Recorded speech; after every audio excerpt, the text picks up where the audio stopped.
పిఠాపురంలో పవన్ కళ్యాణ్ కు ప్రజలు బ్రహ్మరథం పడుతున్నారు. గత 3 రోజులుగా ఆయన తాను పోటీ చేయనున్న పిఠాపురం నియోజకవర్గంలో ప్రచారం చేస్తున్న సంగతి తెలిసిందే. నియోజకవర్గంలోని 4 మండలాల్లో వరుసగా పర్యటనలు చేస్తున్నారు. ఎస్సీ కాలనీలతో పాటు తీర గ్రామాలలో ప్రజలతో మమేకమవుతున్నారు. మండుతున్న ఎండను సైతం లెక్క చేయడం లేదు. అటు ప్రజలు సైతం పవన్ ని చూసి భావోద్వేగానికి గురవుతున్నారు.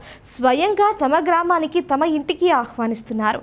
పవన్ సైతం ఎంతో ఓపికతో ప్రతి ఒక్కరిని కలిసేందుకు, వారితో ఫోటో దిగేందుకు మొగ్గు చూపుతున్నారు.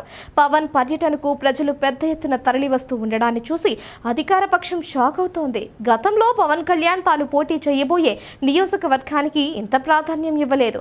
గత ఎన్నికల్లో పవన్ గాజువాకతో పాటు భీమవరంలో పోటీ చేశారు. సొంత నియోజకవర్గాల్లో బహిరంగ సభలకు పరిమితమయ్యారు. అదే సమయంలో వైసీపీ పట్టు బిగించింది. అప్పట్లో మరొక విపక్షం టీడీపీ సైతం భారీగా ఓట్లు చీల్చింది. దీంతో పవన్ కు 2 చోట్ల ఓటమి ఎదురైంది. అందుకే పవన్ ఈసారి జాగ్రత్తలు తీసుకుంటున్నారు. పిఠాపురం నియోజకవర్గంలోని 4 మండలాల్లో ప్రతి గ్రామాన్ని టచ్ చేసేలా ప్రణాళిక రూపొందించారు. గత 3 రోజులుగా క్షణం తీరిక లేకుండా నియోజకవర్గంలో కలియ తిరిగారు. అయితే పవన్ ప్రజలతో డైరెక్ట్ గా మమేకమవుతున్నారు. చివరకు ఎస్సీ గ్రామాలలో సైతం నేరుగా ప్రజల వద్దకు వెళుతున్నారు. వారితో కాసేపు ముచ్చటిస్తున్నారు, సెల్ఫీలు దిగుతున్నారు. దీంతో ప్రతి ఒక్కరిలో ఒక రకమైన సంతృప్తి కనిపిస్తోంది.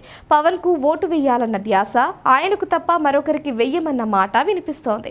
సహజంగానే ఇది అధికార పార్టీకి కలవరపాటుకు గురిచేసే అంశం. 90,000కు పైగా కాపు ఓటర్లు, టీడీపీకి సంస్థాగత బలం, పవన్ క్రేజ్, ప్రభుత్వ వైఫల్యం తదితర కారణాలతో జనసేనకు ఇక్కడ 1,00,000 ఓట్ల మెజారిటీ దక్కే అవకాశాలు కనిపిస్తున్నాయి. అందుకే పదే పదే పవన్ 1,00,000 మెజారిటీ అంటూ కొత్త పల్లవి అందుకుంటున్నట్లు విశ్లేషకులు అభిప్రాయపడుతున్నారు. మొత్తానికైతే పిఠాపురంలో పవన్ ప్రచార శైలి చూస్తుంటే అలానే అనిపిస్తోంది.